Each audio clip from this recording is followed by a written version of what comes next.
Let's say you're driving at a racetrack and another car hits you. You'd be upset about that, right?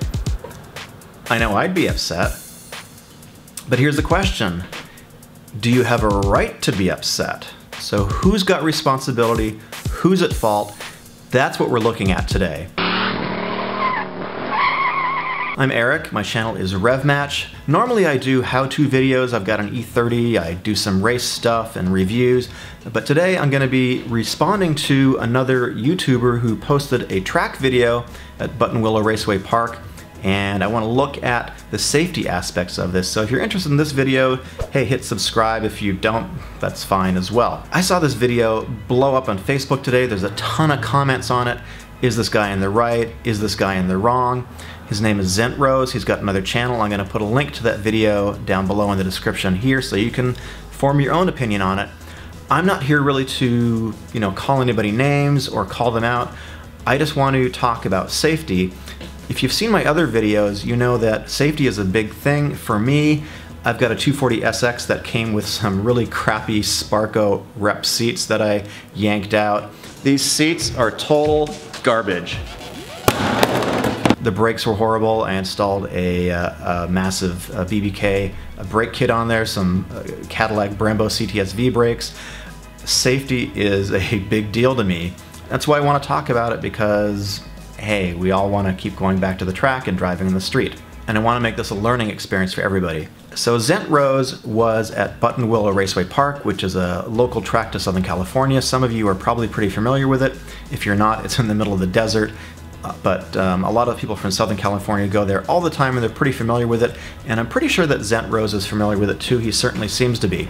So he was at an open test day recently, and he was trying to pass another car. There's a corner called Bus Stop, and Zentrose has got an S2000 and there is a Honda, and the Honda's on the outside, Zentrose has the inside line, and he comes up on the Miata and he tries to pass him on the inside, and the Miata turns in and clips his rear tire or his wheel. So Zentrose is pretty upset about this. He goes in to the marshal or the organizers and he complains to them, and he says, hey, black flag that Miata, we just had an incident. Here's the problem.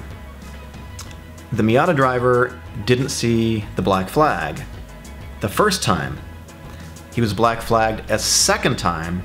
The Miata didn't see the black flag the second time. He finally comes in on the third lap.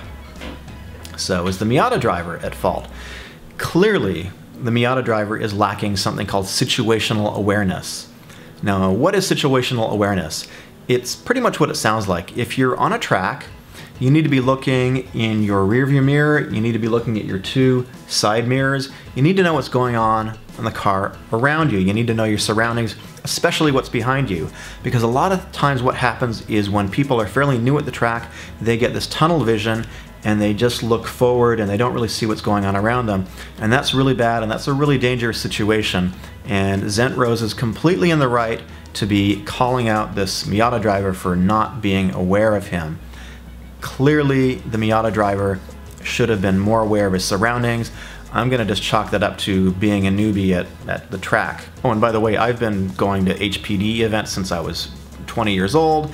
I've been racing at Chump Car, I've been racing in 24 Hours of Lemons, I'm about to race in Lucky Dog. I've completed the Skip Barber race school, so I'm not unaware of what goes on at the track. I'm by no means a professional racer, but I've got a lot of awareness and I'm familiar with the rules. I've been at this for quite a while. If you see my channel, I do some race stuff.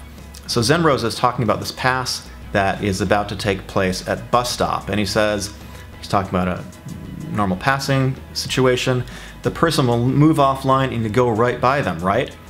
So he seems to be having some familiarity with some rules that he's quoting, perhaps. So let's take a look at some rules, shall we? I'm going to look at the NASA rulebook, which is the National Autosport Association. They are a body much like the SCCA that handles grassroots racing. They also do HPDEs, which is high performance driving events. And in a high performance driving event, you've typically got different run groups with different types of drivers. You got beginners, you've got intermediate, you've got advanced, and often advanced is open passing. So at an open test day, you've got all these different types of drivers potentially mixed together of different abilities and levels, and it's always open passing. But it's not a race, and Zentrose acknowledges it's not a race. In fact, he says so in the video. So let's look at Rule 6.3, which defines passing. And by the way, I looked at their entire rulebook, and passing appears 53 times in this rulebook. I think they take passing kind of seriously. What do you think?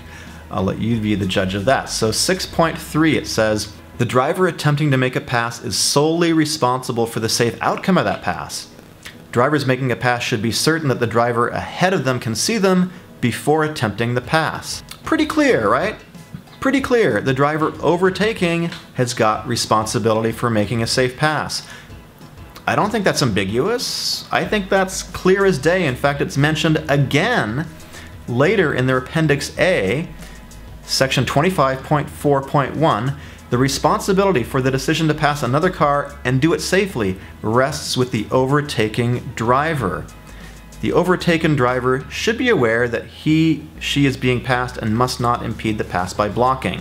Now, blocking would be more of a racing situation. We don't have a racing situation here. We have an open test day situation. Zentrose goes into the pits, the Miata driver goes into the pits, and they start talking, they argue a little bit, and it's pretty clear to me that the Miata driver really didn't see what was going on. I don't think that he saw the S2000 passing. He was kind of a little bit unclear. Did he see the car or not? He said he only saw it when it was right next to him. So that's bad. That's not good. That's tunnel vision.